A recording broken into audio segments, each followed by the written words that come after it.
Walang bath towel. Tapos, siyempre, kailangan, bagong ligo kayo, anong gagamitin mo na pantuyo sa buhok at katawan? So, ano gagawin mo? Panyo ang gagamitin. Panyo. Panyo. At kayo? Hangin. Hangin. Galing sa blower o pamaypay? Pamaypay. Pinay pa yan eh. Nathan. Comforter. Comforter. Wow. Walang tuwalya pero may comforter na nakasabit sa loob. Ano, sa bed. Ano sa bagay? Diretso ka na ng kama. Tapos gugulong-gulong ka na doon. Ganon.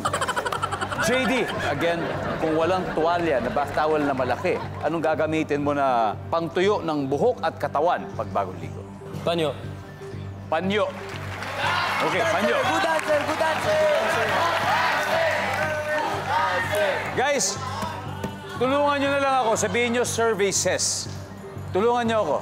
Survey says, nandyan ba ang panyo? Wow. Yan, ganyan.